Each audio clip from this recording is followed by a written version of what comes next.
listening to the Sportz Nuts. Hey, everybody, welcome to the Sportz Nuts. Yes, this is episode 114. Man, how time has gone by. I mean, I'm absolutely excited for this episode. We have a great guest lined up. We have a lot of good content to go over. Before we go any further, so our guest is having a little trouble logging on. Matt, we'll probably be talking to him in just a minute, but this gentleman, gosh darn it, this gentleman's sitting right next to me. Matt, man, how are you doing, sir? Oh man, better than your aim. Better than your aim. I'm doing good, man. I'm doing good, man. Can't complain, man. Just ready to get it cracking. Absolutely. The gentleman sitting, look at that caddy corner. He is actually in the car right now, heading to his final destination. Shane, what's going on, brother? Just fine. If you get them points right, man, we'll be good. You know But man, Oh my goodness. I can tell you, coming down from the mountains down here in South Carolina, boy, is it hot down here. It's not what I expected. Initially, I expected it being hot anyway, but yeah, it's puts it to shame. So I'm glad I'm in the AC on the way to the house, and hopefully be there soon to give y'all some great content. Absolutely. The world tunes in to see if Brandon will miss this straight downward point. This gentleman sits right below me, ladies and gentlemen. Mr. Hank Russell. How you doing, brother? I'm good, man. Y'all can go. He's above the Mendoza line. I'm above the Mendoza line. Hey, if you look this direction though, Shane is doing a study about distracted drivers on the road right now. No. My buddy's driving. I already asked. I was like, hey. Well, then I need you. I need you just for this little bit. Normally I drive, but can you just this one time? Well, I got my deodorant on and my baby powder on, and I'm ready to go, man. I'm ready. That's right, guys. We have an absolute gem of a show lineup. We have a gentleman. He covers Chicago everything. His name is Brian Snow of Snow Media. It's pretty natural. Shane, let's mute you real quick there, sir. He covers all Chicago sports all the time. It's going to be a lot of fun with this. He is a huge Blackhawks fan, which for those who don't know, the Blackhawks are the NHL franchise of Chicago. He is a Bulls and just a whole bunch of Chicago sports. It's going to be a lot of fun. And I have a really cool thing I want to mention before I continue with the rundown. Shout out to Sammy Sosa. He officially returned for the first time in over 21 years to Wrigley Field. They are honoring him by inducting him into the Chicago Cubs Hall of Fame. Congratulations indeed goes out to Sammy Sosa. As you guys know, he has been a fixture in Major League Baseball since the great Sammy Sosa, Mark McGwire battle and the 98 season. Gosh, that was a season unlike any other. But yes, absolutely. Excited to say that he is officially inducted into the Chicago Cubs. What? So, which Sammy goes in? Do we got black Sammy or white Sammy? Or Spanish? What? Oh yeah. The he's got that Michael Jackson, Serena Williams disease going on. Nah, man. People, if you go back to that race between Mark McGwire and Sammy Sosa, man, that was one for the ages. It had the whole world by storm. Every day on SportsCenter, Mark McGwire goes up one, then Sammy Sosa goes up. Mark McGwire goes up. Mark goes three. It was probably the craziest race that we've ever seen, man. Even to this day, to be honest with you, man, it was a crazy race, and that had the whole world by storm. Wasn't there 30 for 30 on this? Yeah, there was a 30 for 30. Yeah, I actually watched. If I'm not mistaken, I just watched it literally like within the last 6 months. Mm-hmm. Yes, John, that battle was absolutely the most epic battle ever. I mean, gosh. People didn't even watch baseball. It was worth every minute. Look, war worthy of Titans. Yes, it was unlike anything I have ever seen. I mean, I can remember the day he hit Roger Maris's record. I was there for Mark McGwire's 65th and 66th homer. So I mean, but I was really watching very closely back then. my favorite absolute moment was when Stuart Scott, the late great Stuart Scott, he Cooler than the yeah. other side of the pillow. Oh, the other side is the pillow. Yeah, that's right. God, man, I miss Stuart Scott. He was a Garbage. legend among men. Great guy. Garbage. And then, yeah, just amazing. Congratulations to Sammy Sosa, guys.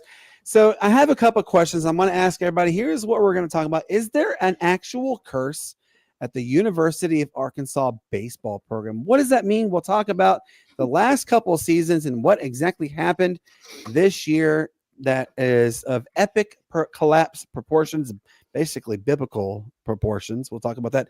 I want to give a shout out, though, absolutely to last episode we had our good friend Tony of the Wire to Wire Network come on, and he had a viral moment come out. And when he said he believes that Chris Sale is going to be traded out of Atlanta. Well, thank goodness for our friends at the Major League Baseball Network, 680, and all those in between, because I shared it with everybody. It went viral. And literally the moment after it aired, every single network imaginable talked about a sports talk show mentioned Chris Sale should get traded.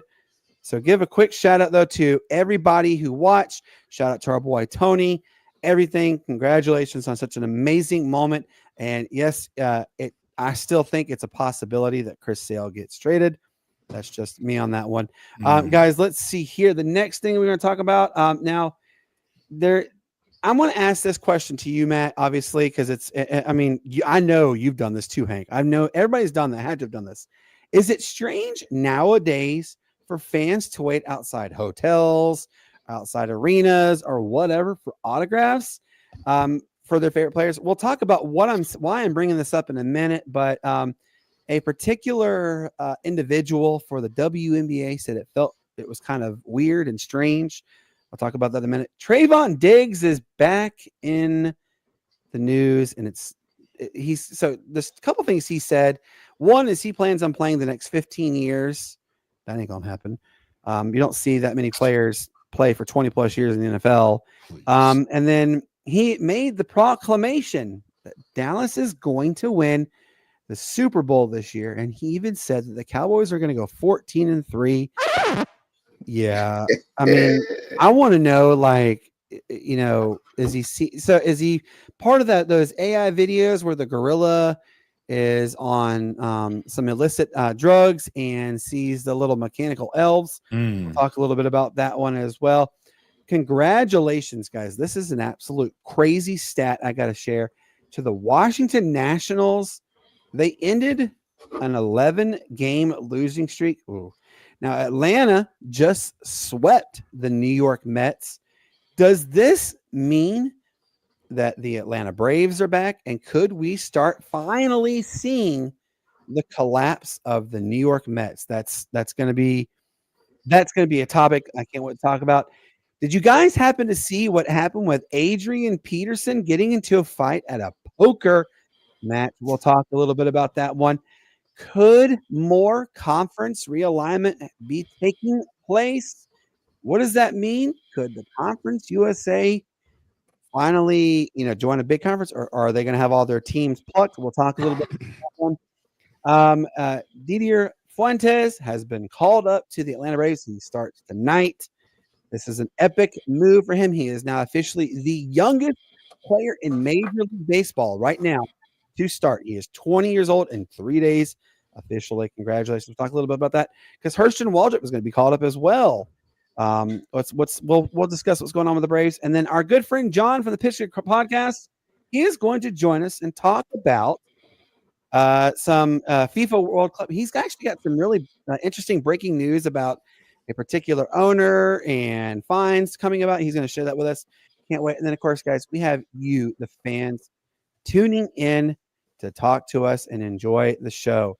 So, obviously, the first thing I've got to get off my chest on this one, Matt, is Trayvon Diggs. He's proclaiming that Dallas is going to win the Super Bowl. Obviously, the Cowboys haven't won a Super Bowl since the 90s.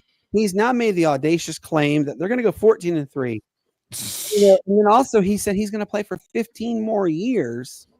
Fell. I'm having a hard time. Look, Trayvon Diggs is a great player. He absolutely is, but not exactly the sharpest tool in the shed, if you get my drift on that one. But I mean, does he have some legit merit, Matt, on this that the Dallas Cowboys are going to win the Super Bowl?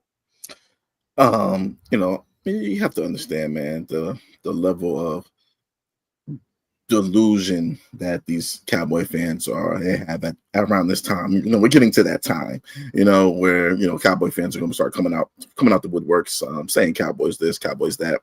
You know, man, it's a yearly thing. It's a yearly spectacle. We're used to it. But you know, the fact that, you know, it's coming from a player, you know, we're not surprised by this at all. 14-3, that's utter ridiculous and ludicrous.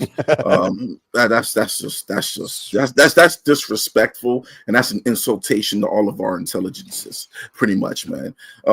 So yeah, I don't see Dallas doing that. I expect another, to be honest with you, I expect another 8-7 or 8-8, 8-9 season, 8 win, maybe 9 wins. If we're lucky, if they're lucky, I'm sorry. Oh, gosh, I almost associated myself with them. Let's not do that. Yeah, man.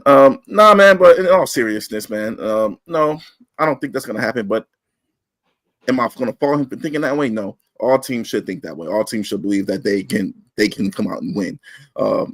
You know, that's how you want to be at the beginning of the season.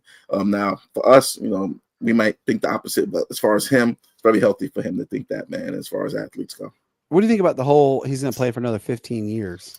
Well, you know, he's been in the league for like what, 5-6 years now. Yes, I mean, how many players traditionally in defense, especially, play in the NFL for 20 plus years? Because I don't know very many. That's zero. The longest I think was what, Ray Lewis or something like that, man. Yeah.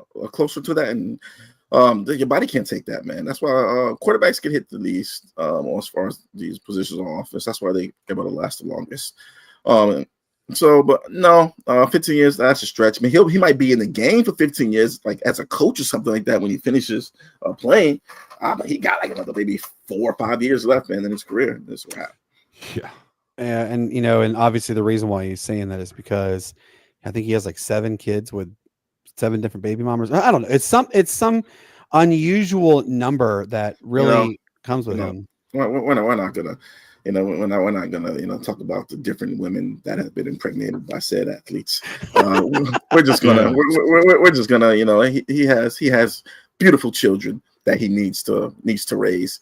And granted, I think he got his big contract already, if I'm not mistaken. So I think his kids will be perfectly fine. He just needs to, you know, go see a doctor and maybe, you know, snip. Yep. Yeah. Get it over with. Hank, you know, I'm going to ask you the same question. Obviously, you know, players say the most, you know, audacious things imaginable. I mean, heck, how many people have sat there and said, my team's going to go 17 or 16-0 regularly in the NFL. Now they're going to go 17-0, blah, blah, blah, whatever, yada, yada, yada. But, you know, we've heard year in and year out since the 90s, the Dallas Cowboys are America's team. America's this. I haven't seen them prove themselves as America's team, but you know, does Trayvon Diggs have a legitimate argument that they are going to go 14-3 and hoist the Lombardi? You're taking the eggs out of the boiling water too quickly, and now it's runny. You know, it's too early to make that prediction, especially since all the trades and stuff haven't happened, number one.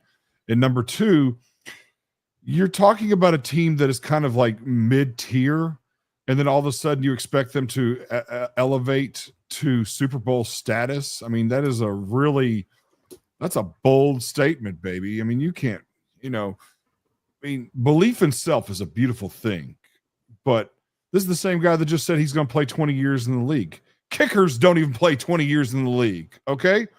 Punters don't play in the league for 20 years. You don't believe me? Look at Pat McAfee. He played for 9 seasons, if that. Exactly. Sorry, our guest is having some issues. Let's see here. Matt, I sent you have his message, sir. I'm going to send you his email, okay? So you have it, so you can send him a message to and quite frankly, I'm looking at the analytical stats right now, and I hate being an analytical nerd. You know, I don't consider myself Yeah, I don't consider myself an analytical type nerd type guy because everything happens on the field, not on paper. But that being said, even analytically speaking, they're not even projected to win 12 games. So, let alone a 14-win season. I mean, yeah. I mean, and you know this, Hank, Matt, Shane. We know, everybody should know this by now.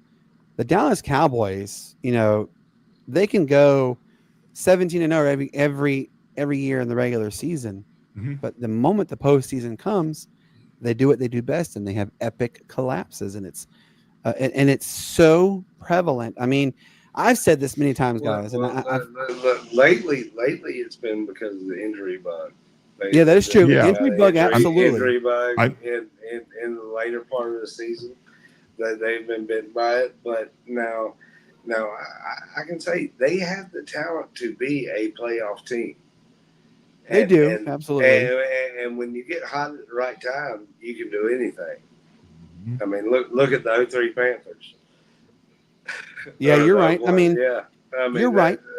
They're it's just one of those things. So. You're right, absolutely. Right. And then, you know, but I've said this so many times that, you know, Dak Prescott has not.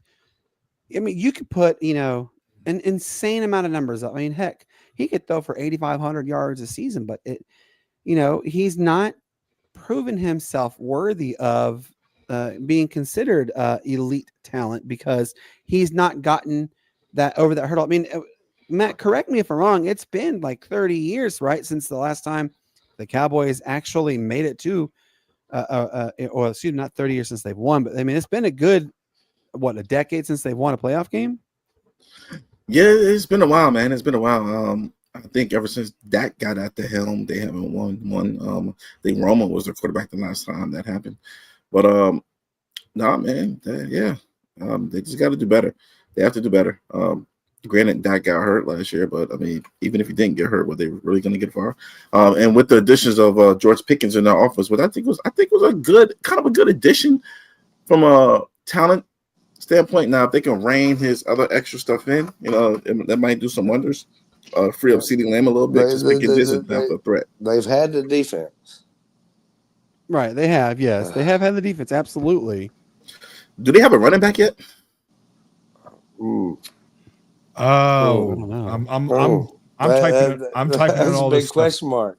There we go. John, let us know, because I mean, who is Dallas's running back? Because you know he's pretty. He better not say Rico Dowdle. He better not say Rico Dowdle. No. Rico Dowdle's in Carolina now. Yep. There we go. I'm looking it up right now. Yeah, because Miles Sanders is gone in Carolina, so Rico came in. You know, bring him home. All these USC boys, like, hey, I'm going to brag on it. Like where I'm at right now is where I used to live, but Xavier Legette came through, and he tried out all the barbecue joints and everything. Read that comment around town, so I'm gonna shout that out. Yeah, it makes for great TikTok content if y'all want to check it out. I bet it does. But who is it? It's Hunter Luke. It's Hunter Leo. I don't know how you pronounce his last name. Luepke. Luke. Oh my gosh. Yep. So, somebody else try, because I've got two screens up here. So you mean to tell me after free agency and after the draft, the Cowboys still couldn't get a running back? Exactly. But see, they were 5 at one time. But they were drafted. See, they were drafted relatively low to be able to get a decent running back, though. So that's I don't know. This is running backs, though, that we're talking about. We're not talking about quarterbacks. That's true. This is true. I mean, but didn't they have that one guy do something that his dad works for the organization and he got drafted? His dad made the call and said, "Why don't you come work with your old man?" Is what he said.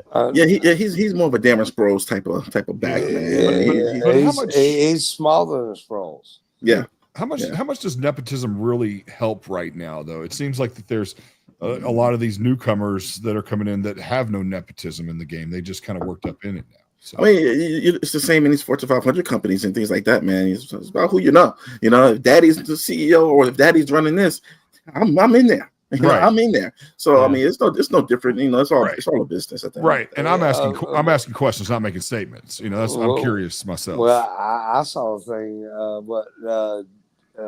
Jerry Buss, if he would have put it in S&P 500, he would have actually made 13 bill instead of 10. Yeah. Which, by the way, folks, for those who don't know what Shane is talking about, shout out to the Buss family. They are selling the LA Lakers for a record for all professional sports at $10 billion. I mean, it's an insane number, but the dude who's buying them is the owner of the Dodgers. So he is absolutely going to wreck in the money. Congratulations. We've seen their roster. We know. Yeah. I'm surprised Nick Khan didn't buy them. Yeah, luckily the NBA has a salary cap. That's right. Matt, have you reached out to him yet, by the way? Did you see your email? Because I sent you his email in there. So he's wanting for you to reach out to him. All right. So let's move on to another topic. Like I started out, I want to shout out our last episode of the Sportz Nutz. We were mentioned on 680 The Fan, 92.9 The Game. We were mentioned on MLB Network, just a bunch of large networks, because our good friend Tony of Wire to Wire Network made a claim that he could see Chris Sale being traded, and Atlanta getting a whole lot in return. And ironically, it's funny, Matt, he texted me the short clip, and he said, after last night's performance, you really think they're going to get rid of him? For those who don't know, in the last 6 starts for Chris Sale, he has a .86 ERA. It's absolutely mind-boggling. And for those who also don't know, Alex Anthopoulos came on 680 The Fan. The question was asked. They said that a small sports talk show mentioned that Chris Sale could be moved before the trade deadline and get a whole lot in return. Mm-hmm. What is the opportunity of that one? And Alex Anthopoulos said not going to happen. He shut it down instantly. But in the realm of baseball, never say never. It can happen at any time. Well, it was aired on 680 The Fan, 92.9 The Game, MLB Network, everything. It has been going bananas. And it's a real conversation point. If you haven't checked it out, go on our YouTube video. We do have it up there. If Chris Sale could be traded. Shout out, though, again, to everybody who has watched the video, who has chimed in. It means a lot to us. And go give our good friend Tony at Wire to Wire Network a follow. He goes by the name 7 on there. Really good guy. Very good. Yes, he is a very good report. He gives the MLB Monday moment. It's really cool. I like it. So, yeah. Guys, I want to ask you this. And then, Shane, yes, you sound really good now, Shane, but I'm going to ask you this too, Shane. Is it strange nowadays for fans to wait outside hotels or arenas to get autographs of their favorite players? Yes or no? Well, I remember being a young kid, kind of outside the locker room during still a young kid. Calm down now. My hairline says different. So, but anyway, like when I was a young kid, like I remember going to the spring games and stuff like that at Virginia Tech, and being able to get autographs and all, like coming up to it. Like I think it's great for the game. Kind of deal, like the Major League Baseball side of things is kind of great too.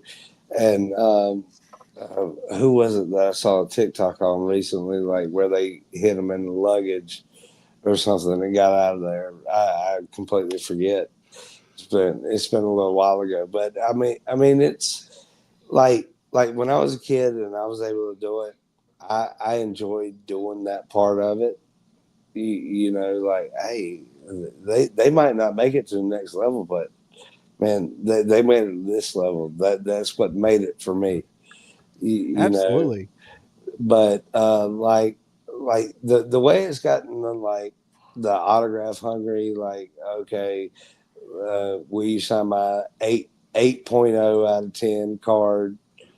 So I can get another $1,000 on top of it when I sell it. Like that's not what it's about. And I think TMZ is one of the biggest creators of it with the celebrity type stuff. Right. And so it just showed how you could get close to these kind of professional athletes, popular figures.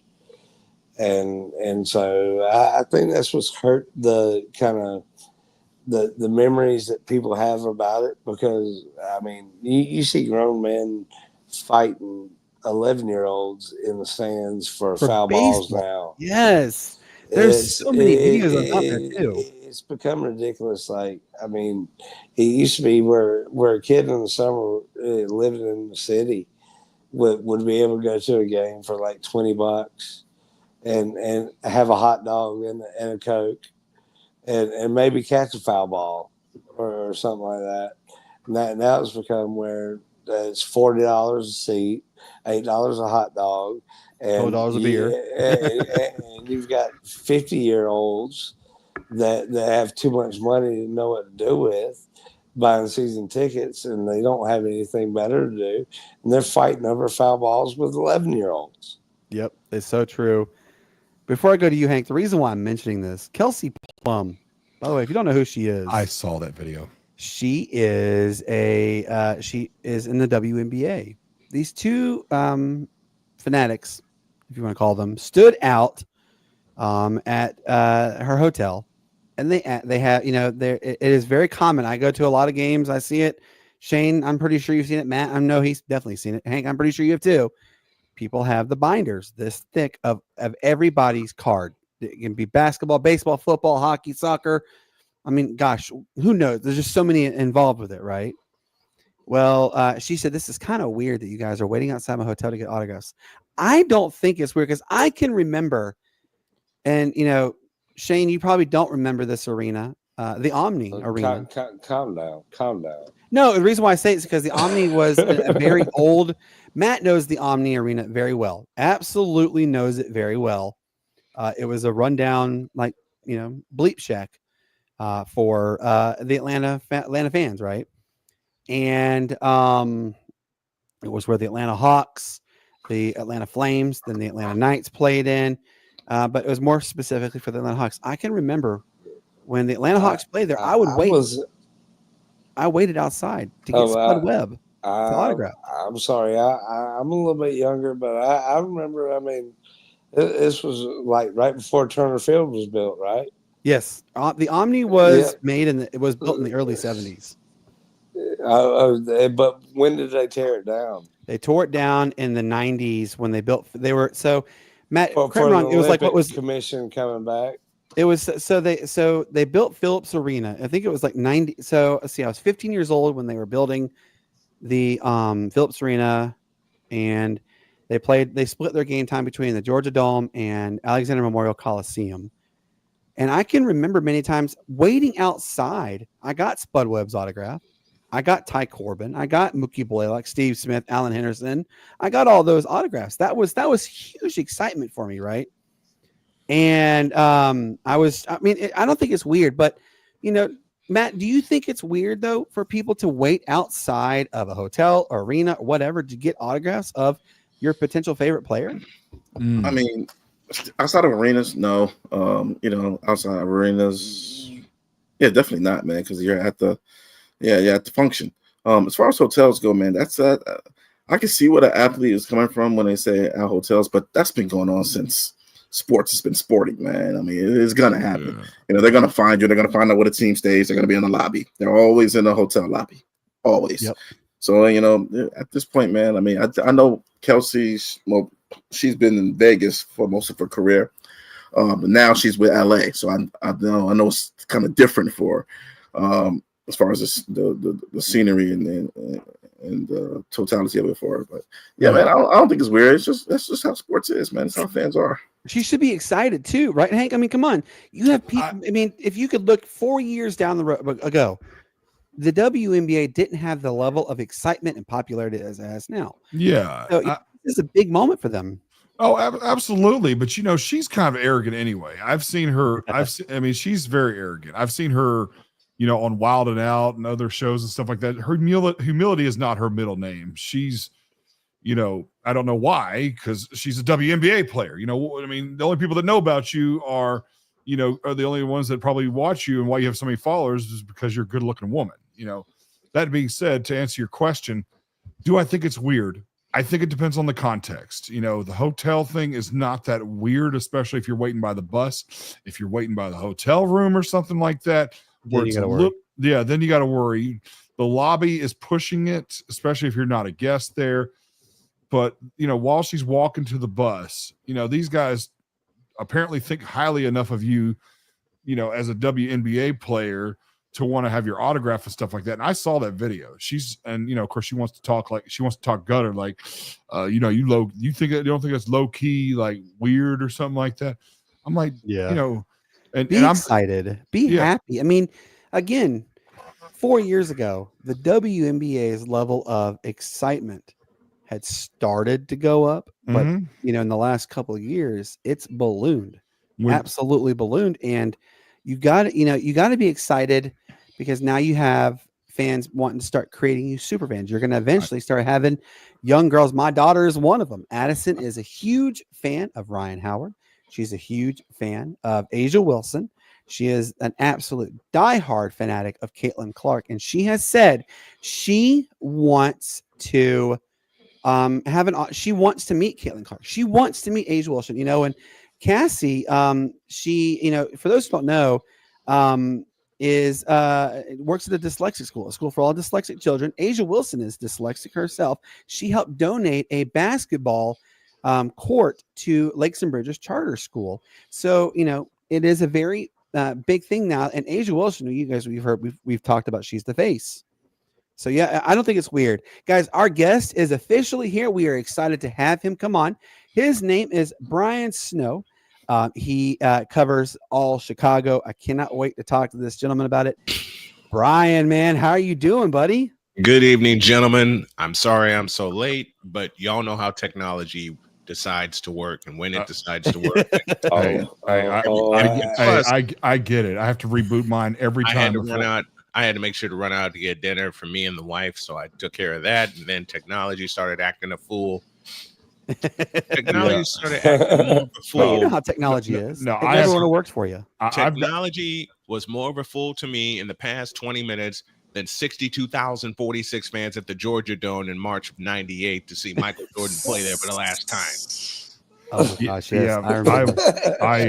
I have professional equipment and I have to reboot things all the time. So I get it. You see this? Yeah. Someone gave this microphone to me, as well as the mixer I have over here on my left. And this is piecemeal. All right. I plan to upgrade everything that I have here. Hey, I caught your show last night, man. You did a fantastic. You have a fantastic show. So I really enjoyed it. Thank you. Doing better than me over here. Yeah. No, Shane, I know where you've been, and that's where I started, with a piece in my ear and a microphone on one of my sides. I get it.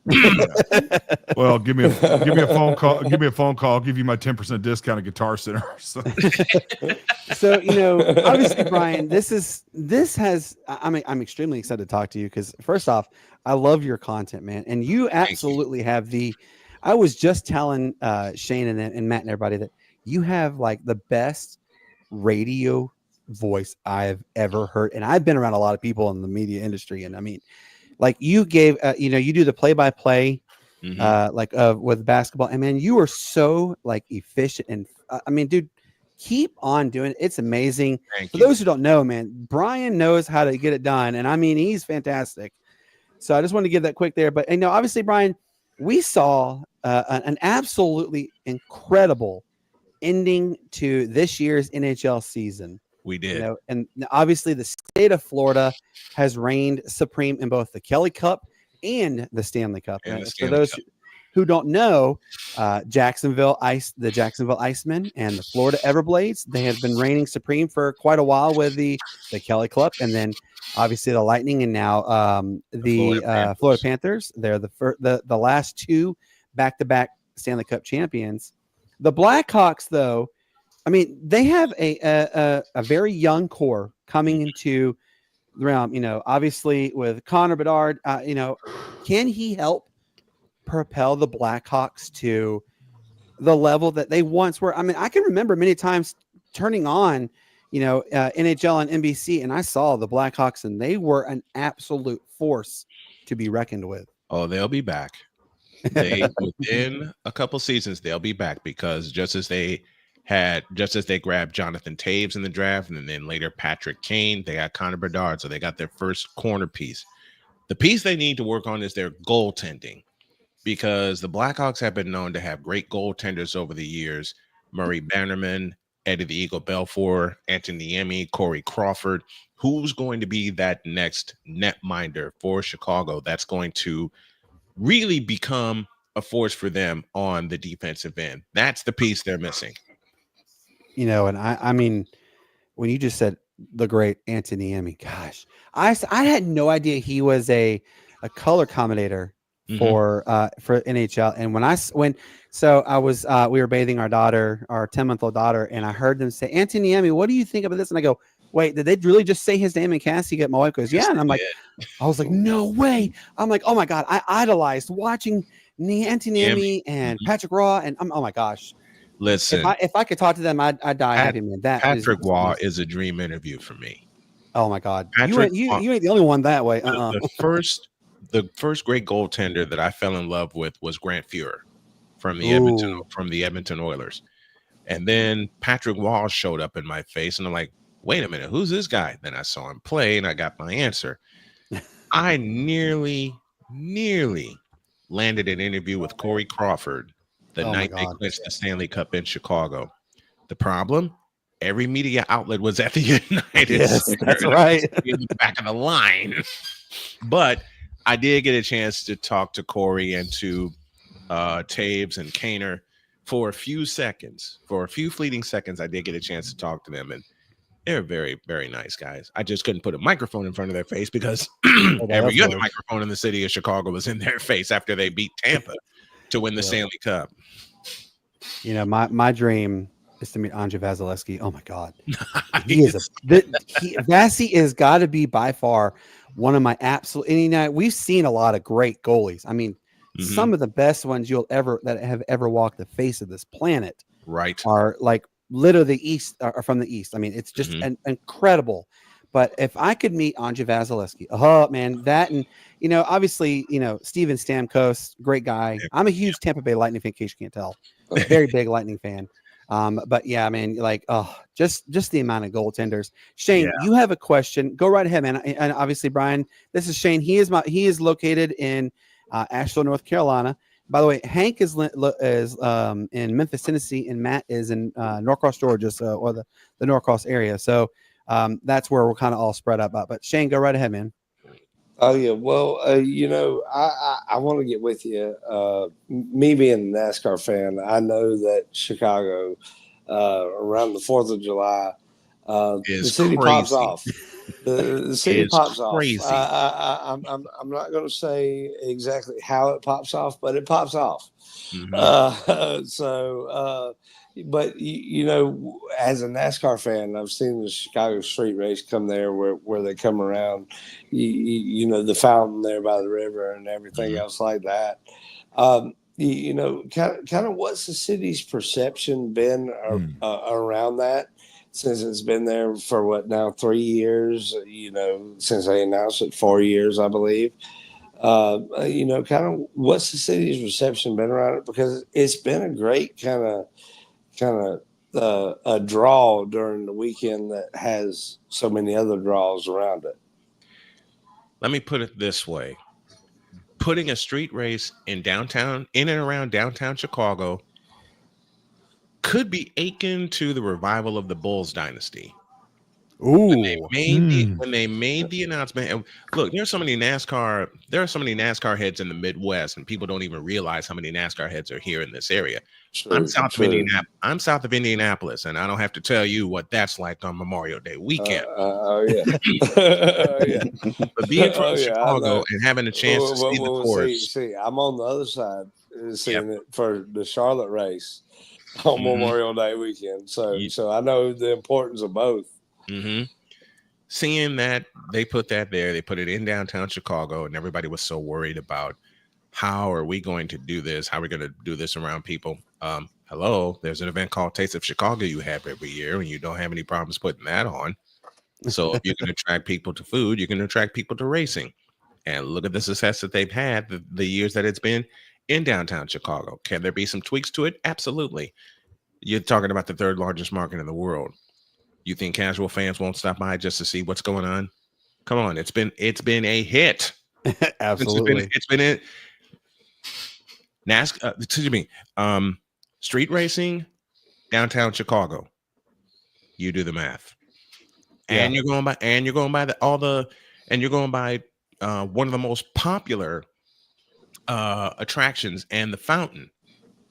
Oh yeah, especially during the summer. Yep, especially during the summer, and don't have the fans wandering around at night when the fountain's lit up. Been there, done that. I can only imagine. I mean, like Chicago is a very iconic city. You know, a little tidbit history. My great uncle was the prosecutor who prosecuted Al Capone, by the way. So, you know, and obviously he is a very well-known individual in Chicago, but Chicago, you know, my wife and I like to watch HGTV, which by the way is a disaster in itself, because that can be the most addictive channel there ever was. Yes. And one of the shows that is on there is the Windy City Rehab.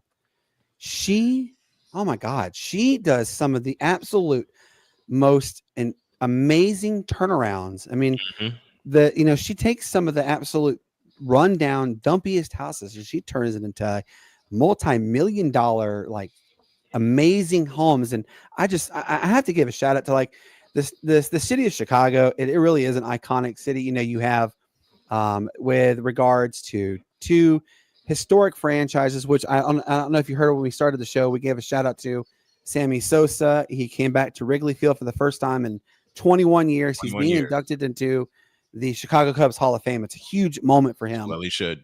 And, you know, it's a great moment. And, you know, Hank and Matt and myself and Shane, we were all reminiscing on, we remember turning on Sports Center every night, and Stuart Scott or Rich Eisen, all of them were talking about Mark McGwire hit 2, Sammy hit 3, or what. It was just an unbelievable moment. But home run race of 1998 was unlike any other. Insane. Yeah, I was insane. And I had already loved Mark McGwire from his days with the Athletics. I've already loved Mark McGwire because of the Bash Brothers. Now you mix in that with the St. Louis Cardinals and the Chicago Cubs, A, two hated enemies, B, two big-time sluggers racing to the finish line to see who would have the most home runs, and if you think about it, who would hit the furthest home run. Because it seems like whenever Mark McGwire would hit one 500 feet, Sammy Sosa would go, okay, I got to hit one 505 just to catch him. It was one of the most insane home run races I have watched, and whoever did not get a chance to see it live, you missed out on a gem. I got a question, but I was going to tell you also. I was just telling them before you came on that I was actually there for Mark McGwire's 65th and 66th homer in St. Louis. Like, I'm actually a hardcore St. Louis Cardinals fan. Listen, my first favorite team. Then you're going to love me, Hank, because my first favorite team when I got into baseball was the St. Louis Cardinals. I was born a Cardinals fan, and in the late 90s, we got the AAA affiliate, the Redbirds, which is the AAA, not the AA and the single A, but the AAA. Yep. So I have met many great Cardinals, including the great Mark McGwire, and because he's come through here, you know, you name him. But my first favorite Cardinal was Ozzie Smith. I fell in love with the Whitey Herzog Speed Demons of the St. Louis Cardinals. I want Tony La Russa dead, not because, and I'm gonna tell you why. He may have brought us 2 rings, but he benched the Wizard for 81 games in his last season, and you do not do that for the greatest shortstop on the ball. I agree with. There is no argument there. I agree with that, but my first favorite team ever was the St. Louis Cardinals, and I came home from doing a game one day. And my wife says, I have a present for you. So I go into the bedroom, and what's laid down on the bed but a hoodie sweatshirt of these St. Louis Cardinals. Oh, I was crying. That's iconic. I was born into it. I knew all. I mean, like, I still, like, they come in town for autograph signings and AAA games, and so I get to see Cardinals. Like, I mean, Grizzlies and Cardinals are for me. But I got a question regarding the Bulls. Yes, sir. All right. It is no secret that the Bulls are not attracting, you know, prominent free agents these past 10, 15 years. True. What do you think that is? I mean, do you think it's contributed to the actual like coaching or to the management or etc.? How about option C? Both. I mean, they need to give a big fat tiger uppercut to the management that's in charge right now. Get them all out of the way. That was awesome. Give them a couple of yoga fire and get them out of here. I like they need that. They need to have that the same way that. I mean, how many times have we've seen the Bulls have a chance to make a deal and then they mess it up and then we all yell go about 500 times. Boy, isn't that ever true? Yeah, We do. And Ever true. brilliant. Anyway, we're having a battle of the sound effects, but Bring it on, man. I love it. no, we need to exchange numbers because I need to figure out how to get some more on mine. But You got it. yeah, we'll exchange numbers because I need to get more for the Sportz Nuts. I've got a pretty good Matter of fact, I got a couple of great ones for you. When y'all get a guest that just won't leave it alone, i.e. bronzexuals, and Lord knows I talk about them a lot, just tell them this. stay off the weed. No. Oh, no. I do. Stay off the weed. I think I do it better. Yes. There we go. I like So it. there you go. No, believe me, I'm not trying to brag, but I've been doing broadcasting since I was 14 years old. Oh, listen, man, I get it. Okay. I love meeting people that are in the field, that are in the shop, that talk shop with us. We're gonna talk because I need to improve the Sportz Nuts, and we need to pick each other's brains. I got you. You got it. You got it. You know, Brian, both Shane and Matt have a question. Okay. I'm gonna go to Shane, and then after Shane, Matt, you'll be the next to go. Shane, go ahead and ask your question. Well, you know, as we mentioned the Cubs, you know, just a few moments ago, they have exceeded expectations greatly this year with being possibly the second best team in the NL. Like, what do you see them doing at the trade deadline, if anything? Or, I mean, what are your predictions, expectations of the Cubs at this point? Falling flat on their ass. That is, I could definitely. It is the Cubs. Let me explain this. And I've had so many people ask me this question over the course of this year. I had an interview one time with the great Tom Brenneman. Ooh. He did a sequence in 2003 that rings in my head to this day, even though they did claim a World Series. Well, the stars seem to be aligned for the Chicago Cubs. They have Mark Pryor going here tonight, Kerry Wood waiting in the wings should there be a Game 7 tomorrow. But we are talking about the Chicago Cubs. You can cut the broadcast right there. That sentence right there should tell you everything you need to know. Yeah. I like that. You would love to. You have teams. Thank you, Pitch Grid. I love talking to Tom Brenneman. He was one of my best guests. You have teams in sports that you think maybe, just maybe, they could do something great. Cleveland Cavaliers this year. Hello. And then that happens. I love that. Find the lie. I love that. You know, you hit the nail on the head. Like, I mean, look, Atlanta used to have one of your. We used to have a really good shortstop. Y'all, the Cubs have him now, Dansby Swanson, and you know, I don't know. Maybe Alex Anthopoulos saw something that nobody else could see, and Dansby's just kind of the mediocre. He's done just enough, basically, for the Cubs. Okay, I'm gonna play a sound here. All you video game heads can equate to what's happened to Dansby Swanson, and it sounds like this. I love it.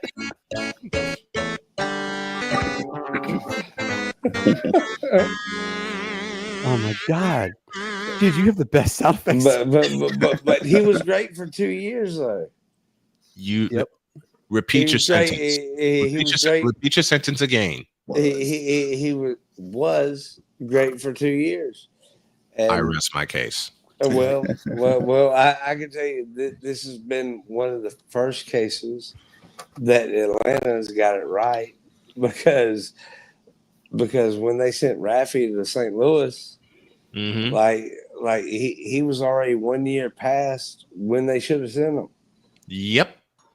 That happens a lot So- in sports, doesn't it? But Yeah. it does because of the relativeness of the fan bias. Mhm. Especially in Atlanta, because Oh, gosh. when you're talking another MLB team, I mean, really, who's close? Mhm. So I mean, they put the Nationals there and got rid of the Expos. Yep. But And I hate that they got rid of the Expos. I love the Montreal Expos back in the day. Don't worry, we've talked about it. They might be coming back. They never should have left. They should never have left. Yeah, you're They right. should No. have never But- left. No, I But- realize it's not a baseball no. city, but But the But- folks in but- Montreal were so cheap, they refurbished 2 ballparks for them to play in. Not 1, 2. Oh, it's yeah. it's not Olympic Stadium wasn't new. The Olympic Stadium wasn't new. Olympic Stadium was refurbished Yep. before Yeah. the Expos took it, and Absolutely. they allowed it to be run into the ground. I For still sure. say that '94 World Series would have featured the Chicago White Sox, my beloved White Sox, and the Montreal Expos in a 7-game war. It would have been fun. I That'd have been a still good one. believe Yeah. that. Yeah, well, I can tell you, and I don't want to dominate it, Matt. What's your question? Yeah, go ahead, Matt. First off, Brian, man, I just want to thank you for coming on the show, man. Like I said, like Hank previously mentioned, I was able to kind of double back and look at some of your work, man. And Hey, thank you know, y'all look for what being you got. patient with me tonight, getting in the house late. it happens. It happens, man. It happens. dude. But You're the right most now, approachable regular people there are. You know. yes. Yeah, So I mean- right now, I want to just kind of double back to the Bulls for a bit. Then we're going to go and transition into the Bears. Go Bears. You about to Bears. piss me off right now, bringing the Bears. Oh, we got to talk about the Bears. I hope you didn't think you were going to come over here and we not talk about the Bears now. No, Bears. Bears. Yes. Here, um, listen, folks. I was having a good time, and then he mentioned the Bears. Way to go, Matt. Hey. Why, 'cause y'all That suck? is my friend. Is it because y'all suck so I bad? understand. I get it. I understand. But prior to the Bears, we're gonna go back and double back on the Bulls real quick. Now, the fans of Chicago, they've been gifted and blessed to be able to have this one particular fellow, this bald fellow, Michael Jordan, for a certain amount of years. And you were able to ride that high for a while, and then the Bulls were they got hit by a string of probably one of the worst string of luck a team could have. They got hit by a train. Many trains going They from hit Jason by Williams, drafting Jason Forward, Williams number 2 backward, overall. upside down, inside out. They Every- after this fellow left, Michael in the drive across the lane. Turnaround shot. Got it. 63 for Jordan. 2 of my favorites. Favorite player, Michael Jordan. Favorite announcer, the late great Jim Durham. Yes. I mean, you guys, Jason Williams with the motorcycle. You want to go? You got that. Rose. You got the Derrick Rose situation with the knees. Tom Thibodeau playing them into the ground. Tyrus Hello, Thomas, New York Eddie Knicks. Curry. You have Zach LaVine got there and forgot he was athletic. I mean, you had such a string of bad luck. Zach LaVine got there, forgot he was. yeah. That Such is one of the funniest but truest statements I've ever heard in my life. I love it. It's crazy. It's crazy, man. That transmission was crazy. Got the Rose in there. You guys got him playing power forward. I mean, it's That's Tom Thibodeau's fault. It's crazy with the metamorphosis this team has endured. But with that being said, with the 12th pick in this year's draft and with underrated gem who I think you guys have in Buzelis, do you think the Bulls kind of have found their core, or are there a couple more moves that have to be made to get back to some kind of respectability? I believe they have their core, especially with Kobe White, aka Sub-Zero, as Stacey King calls him. If they can keep him. Was zealous. Oh, they're keeping Kobe White. Okay. They're not going to be there. If they don't keep Kobe White, We got to talk after the show. I love that sound effect. Hank's like If they don't Hank keep is Kobe like, White, send they me are in up. serious trouble. Okay, but I believe they're going to keep Kobe White, especially if with as far as they brought them. I mean, hell, Josh Giddey, Buzelis, you have your core. Build around them. You have your core. Otherwise, selling Bulls tickets. Love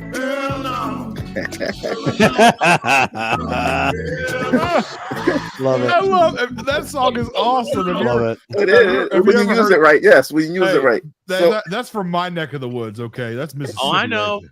Someone introduced me to that, and it's a part of the morning show. I've met that guy actually that sings that song. He's got another song called "Preachers Ain't Crap," only he don't say crap. Oh, we know.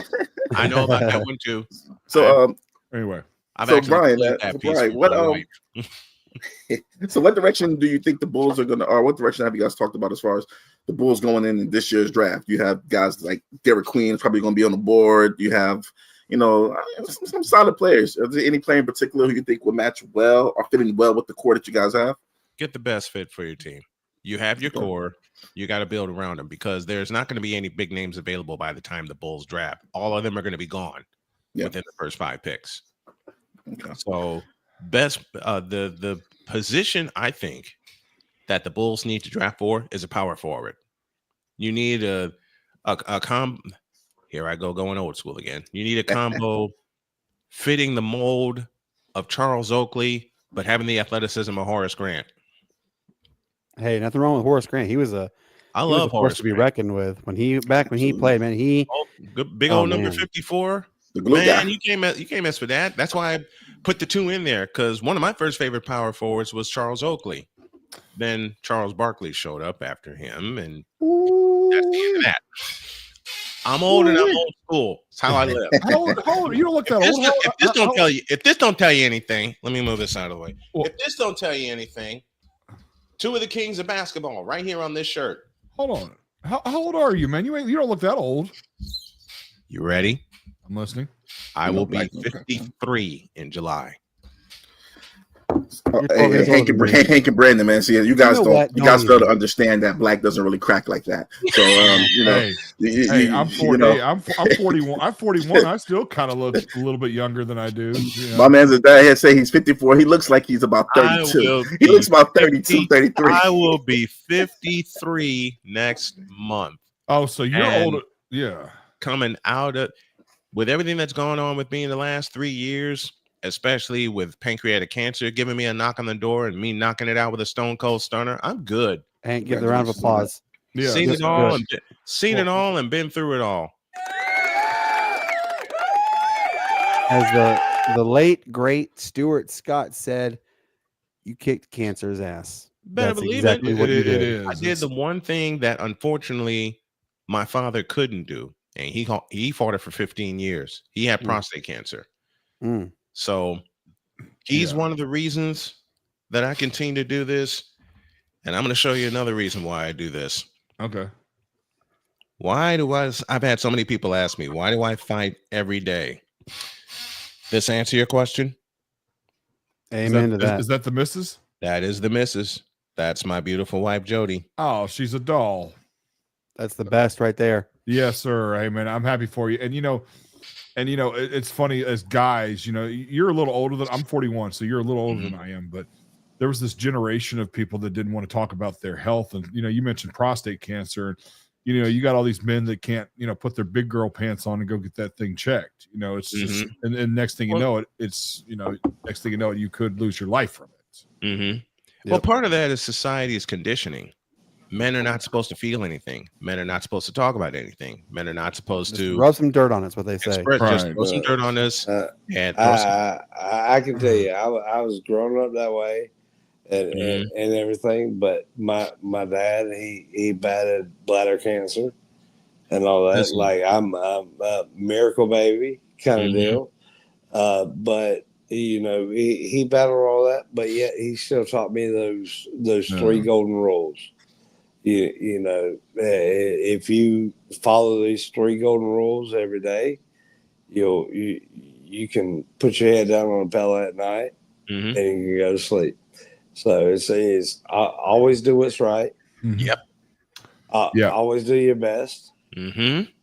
And treat other people the way you want to be The way treated. you want to be treated. It's pretty simple. It's a simple method of life, and it's so And if lackadaisical a disease knocks on your door, if a disease knocks on your door, get healthy, talk about it with your doctor, and then you'll be able to do what I did and give it a Tiger uppercut. and get it out of here. And well, this is before I was even born, and I was born in the '80s. So like he went through that, I've seen him cry maybe once or twice, and that's it. He's a stoic individual. It's if I'm half the man that he is, when I get that age, I'll be somebody. You're already somebody. You're hanging out with us. Yeah, You're already somebody. You're doing a Friday night radio show, man. You're doing a Friday night radio show, one of the best in the business. You're hanging out with great guys every week. Thank you for that compliment. I appreciate it. I mean, I mean it. I absolutely mean it. Yeah. Well, I mean, and I can't sincerely, like Matt said, thank you enough for coming on. But if you do those three things, no matter what comes at you, you can face it. Absolutely, it's kind of the end point that I want to get at. Like as long as you live those three rules, no matter what else happens in your life, those three things, your life will be great. I wasn't even supposed to. I you wasn't will even be supposed blessed. to be 50. I look at it this way. They told my wife to get affairs in order. Wife looked at me and said, And after I cleared up from the chemo, because she knows you too. You're gonna fight. Fight. Somebody's gonna take my last breath. I want to tag in on this. I had a widowmaker July of 23. Really? Yeah, I had a widowmaker heart attack in July 8th, 2023. I remember it like it was yesterday. My heart anniversary is coming up. I remember I woke up with some chest pains, and I didn't think much of it, but it caught my wife off guard. I was kind of very lethargic, tired. Well, I didn't eat. I had trouble doing that. And what really sparked, I needed to get to the hospital right away. So my wife mows the grass. I weed eat an edge. I have a thing about making it perfect on that part, right?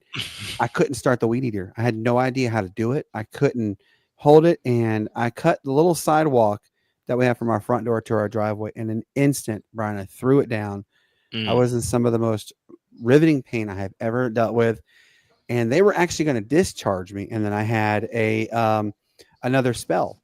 And they did my blood work. My troponin level was high and it was rising.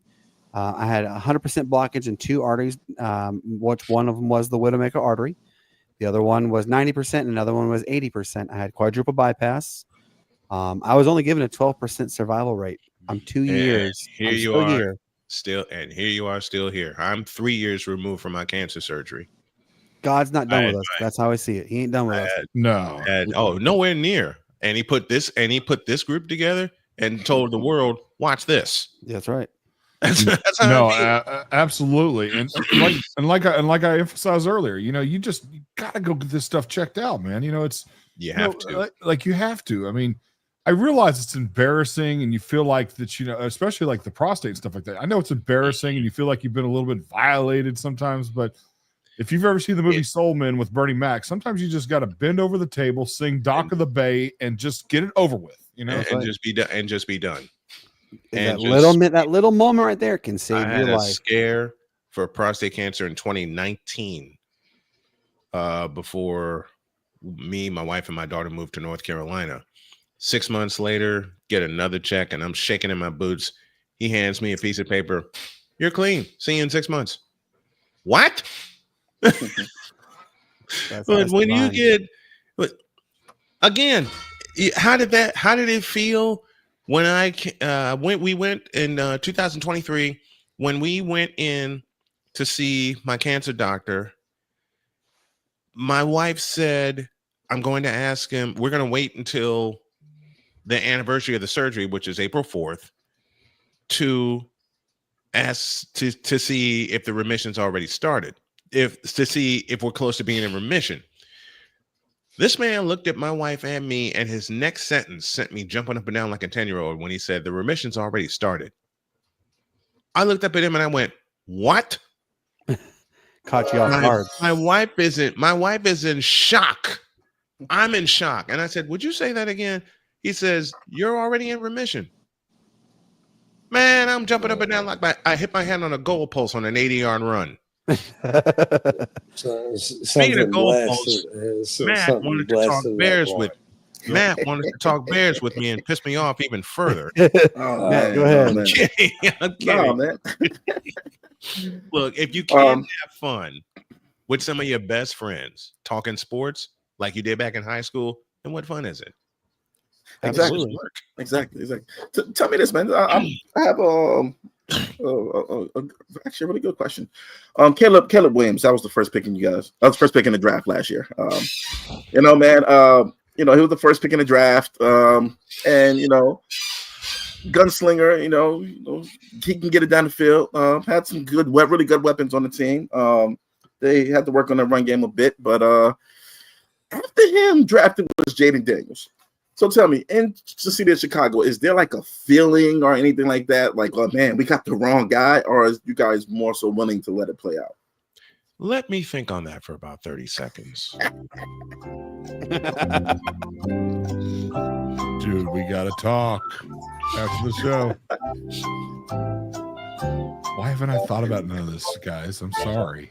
I thought I was amazing until I met this guy. You know nothing, Brian Snow. Game of Thrones reference. Oh, I know. Marathon watch with my wife for Game of Thrones. That's my show, baby. Listen, Yes, it was. the Washington Redskins got it right. And forever and ever, amen, the Chicago Bears got it wrong. But you know what the Redskins did that the Bears will never figure out how to do? Build a line. That's true. So true. How did the 85 Bears be so successful in running Walter Payton and Matt Suey all day long? Left to right, Jim Covert, Mark Bortz, Jay Hilgenberg, Tom Thayer, and Keith Van Horn. How did Roger Craig be so successful in the 49ers offense all those years? Let's see. Steve Wallace, Jesse Sapolu, Randy Cross, Guy McIntyre, and Harris Barton. Get the idea? How did John Riggins be successful all those years with the Redskins? Two simple words. The Hogs. Yep. Hog mollies. Get the idea? Build a line. But then again, we're talking about the Chicago Bears. Well, as we're talking about the Chicago Bears, they've made significant moves. Let me get my words out. But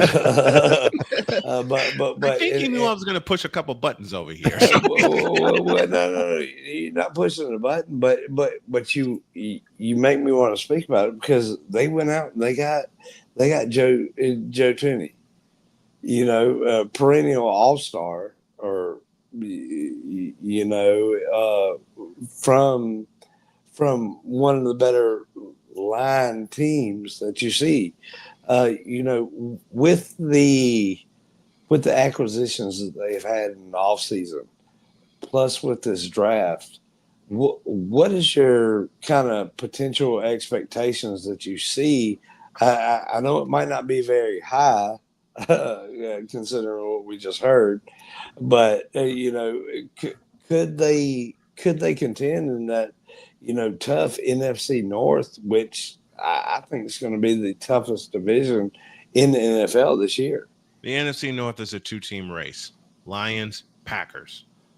The Vikings are going to fall off a cliff, especially when they have to reinstall J.J. McCarthy. Now, I was wrong about the Vikings last year when they snatched Sam Darnold. Prove me wrong because I looked at him for 6 games. The Vikings have potential to I compete. watched them in Carolina. The Bears, so I already know. You already know. I'll say this, but the Bears have potential to compete. Them actually competing, Mr. Kevin Harlan.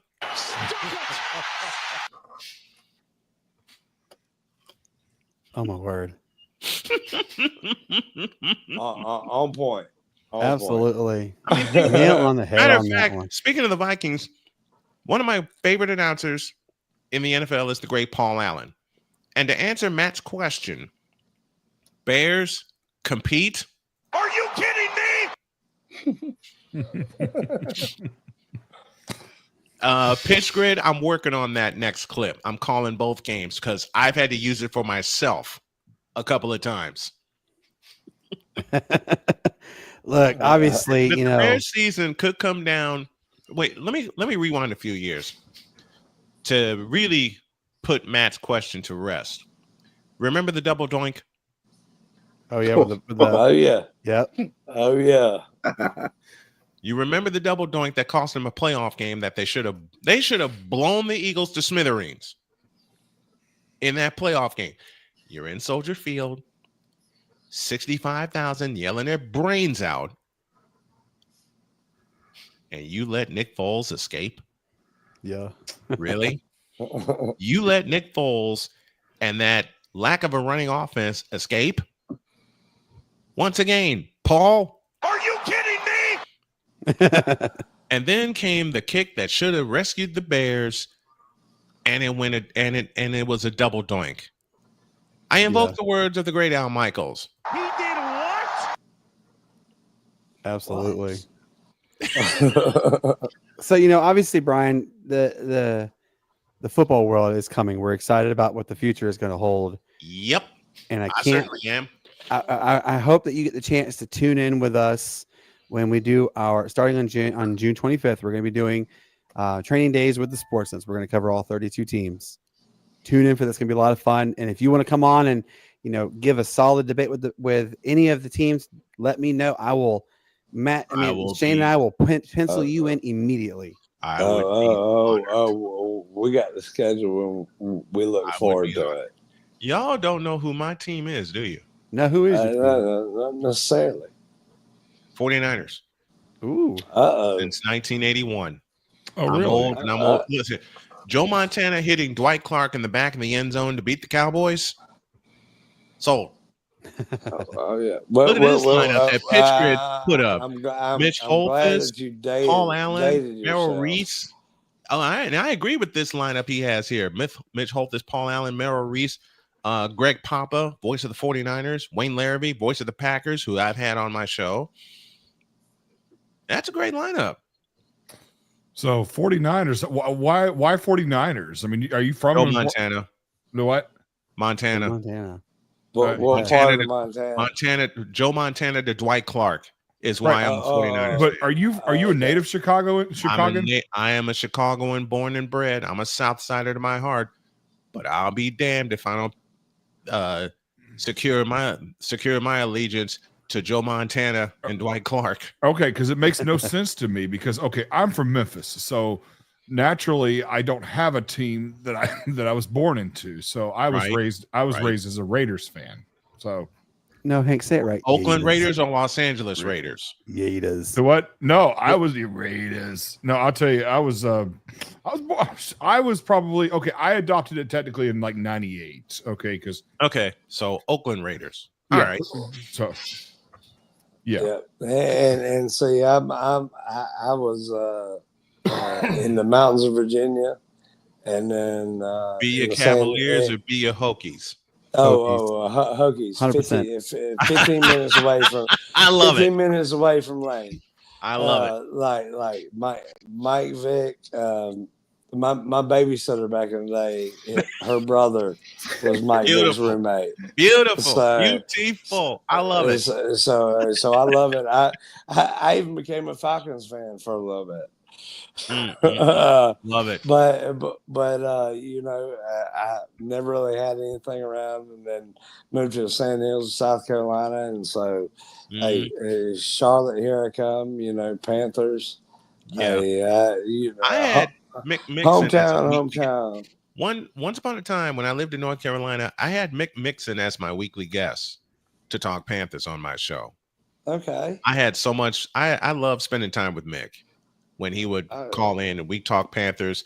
My producer at the time told me to keep it to 15 minutes. Yeah, I remember that call very well. That was actually, a 40-minute conversation every time I had Mick on my show. Every time I got Anish Shah on, that was the thing too. I would never let him. I wouldn't go past the 15 minutes. And he didn't listen. Good Mick people. didn't care. Mick didn't care. Mick told everybody in that area that when he does retire, whoever takes his spot needs to be on my show each and every week, and that's one of the highest compliments I've ever been paid in 30 years. Oh yeah, well, I mean, just that compliment, and then you're on our show tonight, so we greatly appreciate that for sure. Oh, you guys are awesome. So real quick, Brian, you know who Anish Shah is, right? I do. So I used to work at a radio station here in Greenville, South Carolina, and every time Anish would come on, I felt like a kid at a candy store. And I would produce for the morning show with him coming on. And I said, do not, don't worry about the 15 minutes. Go past it. Exactly. And we did. We would do the 16, 17 minutes, and then we'd have the soft out and come back on. We'd have another 5 minutes with him. And because Anish is such a great, he knows the game of football. He knows the Carolina Panthers like the back of his hand. He is a phenomenal individual. Oh, he is. My goal I love Anish. I want to get him on my show at least a couple times. He hasn't had time to get back to me because he's so busy. Yeah, he's a busy guy. I understand that. I understand that. But man, the sports announcing world, when I first got started, the first voice I ever heard was Jim Durham when he called Bulls games. Yes. As I played earlier in the night. Michael on the drive across the lane, turnaround shot, got it, 63 for Jordan. That right there was that turned the bell on for me. I said, if he can do it, I can do it. So I learned. I always tell this story. My mom did not want me to be a sports announcer. My dad did. Okay. Mm-hmm. So I kind of snuck into my parents' room and I found my mom's tape recorder, and I kind of recorded a Bulls game over some music that she. I bet you got tore up for that. We're talking about I earned. That was a belt. I earned that one. But it brought your love right there too. You know what my dad did to ride to the rescue though? I kind of did it again. My mom yelled at me and said, "Quit touching my recorder and don't use my tapes anymore. I have music on them." Yes, ma'am. So what does dad do? He comes upstairs. He points the finger at me. He doesn't say anything. But as soon as mom goes downstairs, he reaches behind him and pulls out this brick of audio tapes about this high. And he goes, "Use these." He put them on my desk and he walked out. That's a legend. That's lovely. That explains a lot of the family dynamic. I mean, my dad was an enforcer, but he was a softie too. My dad was a total softie. Yeah. When the tapes. But when mom said, "Hey, your dad's gonna handle it," you knew right away. Serious. Oh yeah. When you heard dad's gonna handle it, you're like, please no. Although you had this relationship with him. When your mom said, "I'm gonna make you guys laugh, really laugh." When your mom said, "Dad's gonna handle," the old phrase is, "Wait till your dad gets home." Oh yes, I remember when mom said that with dad. The old phrase is, "Wait till your dad gets home." And with the one Shane just said, "Your dad's gonna handle it," usually it winds up being emotional, damn it.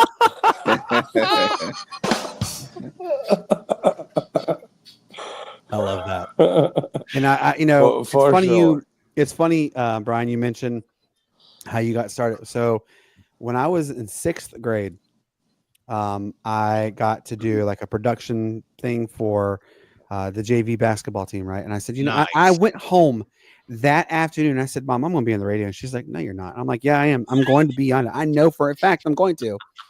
So then my Yeah. freshman year in high school came, Mhm. and before I got to play on varsity, I would do the production camera work for varsity basketball. And I said, you know what?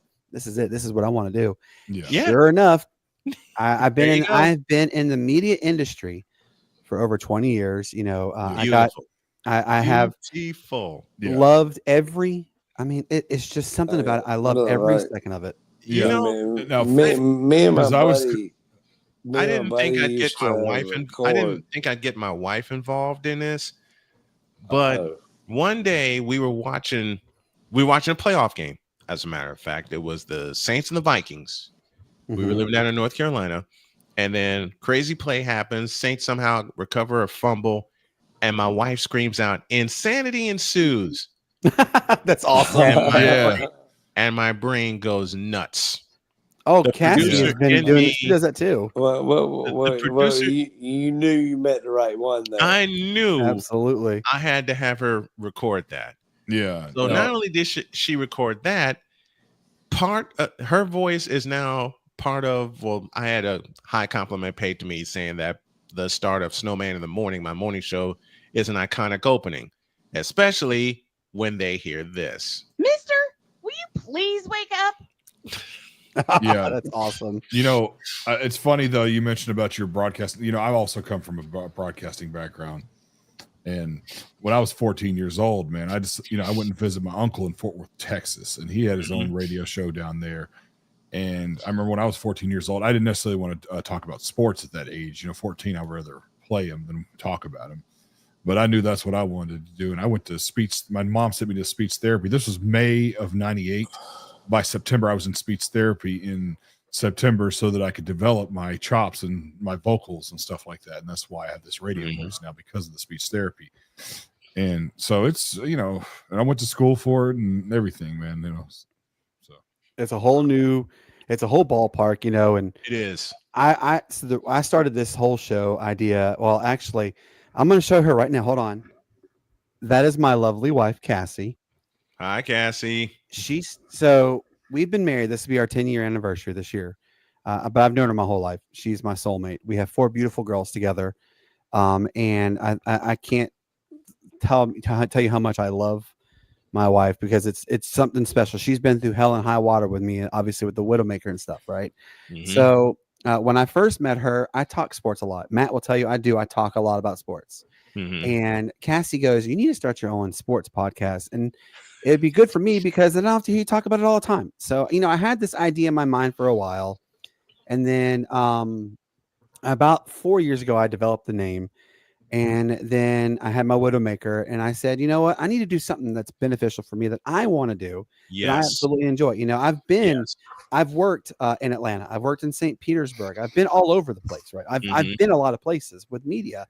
And it's just something about doing this with your friends and everything. Well, I started the show last April, and Matt has been with me and Shane has been with me since basically day one. And we've done really well together.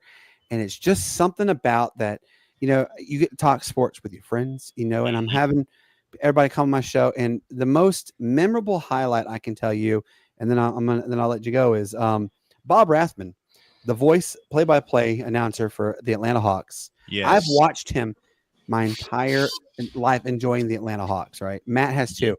And when Bob said he was going to come on my show, Brian, I felt like a kid. All right, do you know the meme where you see the guy is going like that? He's excited like a little schoolgirl. That's me. I was Listen, that's me. You literally I sent understand. me the butterfly emojis with the butterfly effect, although I don't think it ever happened, but it One of seemed my- like it. One of my Because best friends, you were ready for it. one of my best friends in play-by-play just recently retired as the voice of the Spurs, Bill Schoening. Mm-hmm. I met him in 2014, and I just reached out to him on a whim, and I said, I would love for you to come on and talk Spurs and their championship. We've been friends ever since. He is basically on speed dial. He said, anytime you want me to come on, let me know. And then I got a surprise last year when I reached out to Wayne Larrabee, who was my first radio football voice that I had listened to when he was in Chicago covering the Bears. I said, I'd love to have you on my show. And I met him in person sometime before. I'd love to have you on my show. I didn't think I'd hear back from him. That morning, I get a message from him saying, let's do it. What time do you want me on? And we're in a break. You felt like a kid at a candy store, didn't you? I jumped up and ran to the kitchen, did a lap, and came back. I sent him the link. And we were on a halftime break at the time. I sent him the link, and just before we came back on the air, he popped in, and I said, fellas, I have a surprise for you. And all the guys were looking at me going, what are you up to? Then I introduced Wayne Larrabee, and everybody's mouth went through the floor. They're like, what? Oh, no. The moment I told Matt, I was like, dude, Matt, you got to look. I screenshotted his reply, and I showed Matt, and I said, Yes. Matt, look. And he goes, get him on the next freaking show immediately. Yes. And I said, Bob, how's Friday? How does this Friday come up? Look. And he goes, let's do it. I mean, I've watched Bob for the whole 30 years. Matt has too. And then what was really cool is he emailed me back and said, Dominic Wilkins watched the show and he's considering wanting to come on your show too. And I'm like, oh my God, please, if you get the human highlight to come on my show. Absolutely, man. I will be a kid. I literally will jump out of my skin in excitement. That was how it was. It's just an honor, to have people like Bob, like you come on my show. It means the world to me. Man, you are so kind. You guys it's are so kind. an absolute blessing. I mean, this show has taken off the way I had hoped. I mean, we have quadrupled our subscriber list in 1 year. I'm excited for the future that's going on. Matt's been with me since day one. Shane's been with me day one. Hank's been with us for one full year. Completely exceeded expectations. My producer Shane has been with me for the 11 years I've done Snowman in the Morning. Victor has been with me for basically the bulk of my entire career. And they kept encouraging me, saying, matter of fact, Shane dared me. He said, I dare you to start a morning show to compete since you're better than everybody else. He threw my own words back at me and the wheels began turning. And I said, hell with it. Let's do it. And he's been my producer for 11 years. And probably one of your best friends throughout because he pushed you to do what you didn't think that you could do.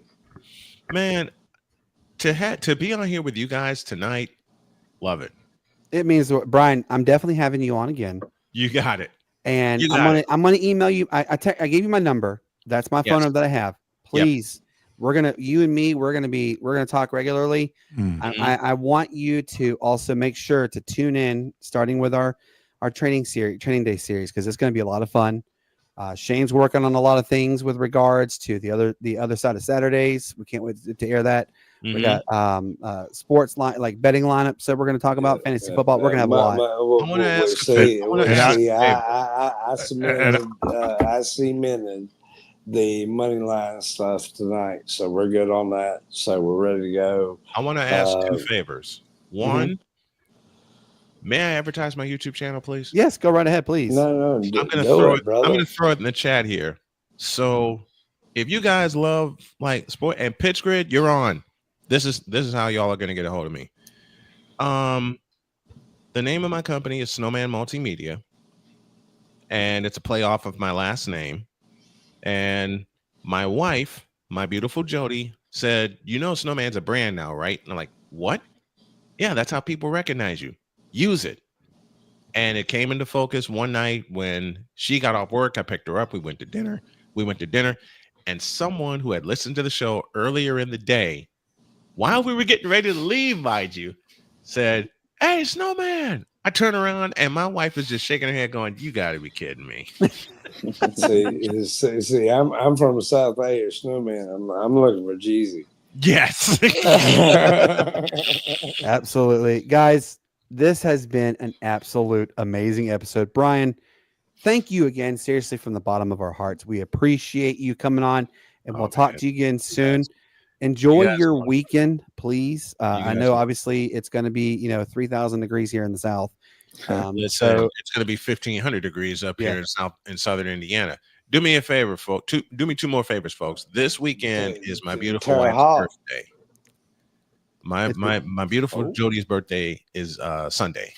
So Let's I want go. a lot of birthday wish. I want to get a lot of birthday wishes for her, and I'm going to ask permission to do this. I got a GoFundMe out there to help get us back on the road because my body is taking a lot of hits. Jody is taking a lot of emotional hits. So is my beautiful daughter Sonia, Cheyenne, and Dakota, my son. And we just need y'all's help to bounce back because most of it is going to be, and I'll throw it in the chat right here, toward repairs for. I'm gonna cry. I'm sorry. Repairs toward okay, my man. vehicle and getting me back on the road so I can take a lot of pressure off for Jody. So if Well, you come to the anybody- right place. We will promote it left and right now, sir. if y'all can help if y'all can help a snowman get back on the road, because I'm working to get my legs stretched out because I've also had 2 toe amputations. It started with blood clots in both my lungs in June of 21. And I'm almost back, but I want to get back on the road and get back working and get back to doing games live. And I don't want to run. I didn't post. Doggone it. Here, I'll put it back here. Yeah, I'm looking at it from my phone. You got to repost it. Okay. But hey, Whoops. you're good. Don't worry about it because if we don't have you, then somebody out there I know is going to hear the story and they got you and Lord works in mysterious ways. He does. And I can guarantee you that just because of who you are and everything else, it won't be ignored for sure. I appreciate it. I really appreciate you guys. I was scared this wasn't going to happen because I had so many issues coming on here. I leave y'all with this. One day I threw a complete fastball out of nowhere to a game that I wanted to call at Lucas Oil Stadium in Indianapolis. And I didn't think I was going to get it. 48 hours after I sent the thing, I get a response. Yeah, come on to Lucas. We got you in one of the radio booths. What? Wow. Absolutely. So yeah. Reach for the stars because if you're not reaching, you're not doing anything. you got to go out where the fruit is. Absolutely. Go out where the fruit is. Even if you're told 100,000 times, Nothing for you. 100,001 will be the breakthrough. That's right. You never know until you know. Nope. Brian, you have yourself. Please tell Jody we said happy birthday a million times over. Thank you. We appreciate Thank you very you. We appreciate everything you're doing. And I'll talk to you again soon. Sound good, sir? Thank you, my friend. Always. care. I will be All right, happy man. whenever you guys want me on. Absolutely. Much Take care. love. Thank you. All right, guys. It's been a great show. We've had a lot of fun with everything we did. Thank you so much to everybody who tuned in, made comments, everything. We are running on time, so we have to cut it here. But as for our good friend Brian, who absolutely adored everybody about here, for my good friend Hank, who absolutely tips his cap to you, loves every one of you guys. Matt will always tell you, do not get flagged. For Shane, always telling you, may the good Lord bless you, and peace, love, and bacon grease. We say good night. And it will just be a quick little snippet of the outro, but have a good night, and we'll talk to you again on Tuesday.